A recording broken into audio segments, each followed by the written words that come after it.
Kaugnay naman po ng gumuhong pader sa Antipolo, wala pa rin humaharap sa pamilya ng ginang na nasawi mula sa kampo ng kontraktor. Kanya-kanyang diskarte na rin ang iba pang residente para makabangon. Nakatutok si Mark Salazar. Ikinwento ni Judith Peña ang trahedyang nangyari linggo ng gabi nang gumuho ang itinatayong pader matapos ang ilang araw na pag-uulan. Isa ang pamilya ni Judith sa mga informal settlers na nakatira sa tabi ng pader. Akala po namin kung ano po yung tumutunog. Di nakatingala po kami sa mahabang pader. Tapos nagulat na lang po kami, bigla pong nagtalsikan yung mga bato. O di, wala na po kami magawa. Nasa gilid kami, dumapa na lang po kami. Kaya yung mga tumalsik po sa amin, yung mga puno ng kahoy, yung mga sangang maliliit, kasi nandoon kami sa sulok. Kaya pasalamat na lang po talaga ako at ganun lang po ang nangyari sa akin. Hindi pinalad si Dina La Chica dahil inabutan siya ng guho habang inililigtas ang kanyang alagang aso na si Princess. Magkasama sila ngayon maging sa ataol na pinaglalamayan. Umaasa ang pamilya ni Dina sa pangakong tulong ng kontraktor na hindi lang siya maipalibing, kundi matulungan din ang naulilang anak ni Dina. Para sa anak niya. Kung ano daw ang hilingin naman, open naman daw sila. Education. Oo, pero ako kasi hindi ko pa sila nakakaharap eh. Kaya hindi ko sure kung totoo yun. Kung ibibigay nga talaga yun. Kasi ang sabi ko, wala namang kasulatan na verbal lang po eh. Sinusubok pa namin makausap ang kontraktor ng gumuhong pasilidad. Pero nakikipag-usap daw ito sa barangay officials at sa mga biktima.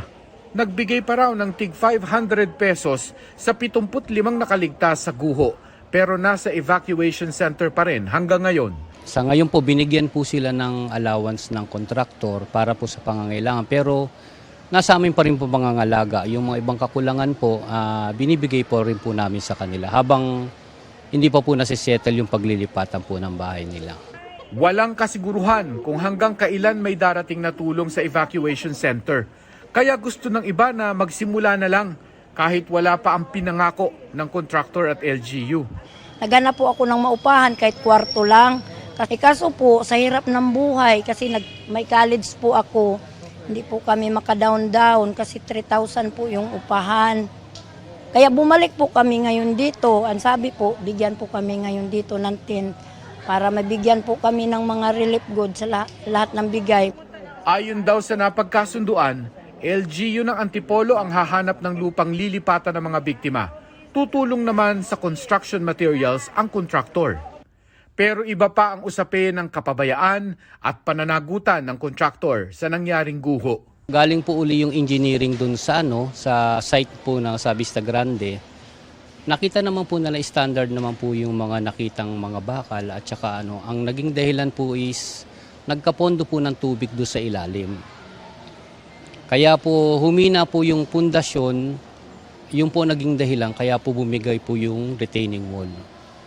So hindi po natin masasagot po yan kung medyo may pagkukulang po yung kontraktor kung hindi nila sinagad yung lalim ng hukay. Patuloy naming sinisikap makausap ang kontraktor ng gumuhong cold storage facility. Para sa GMA Integrated News, Mark Salazar, Nakatutok 24 Oras.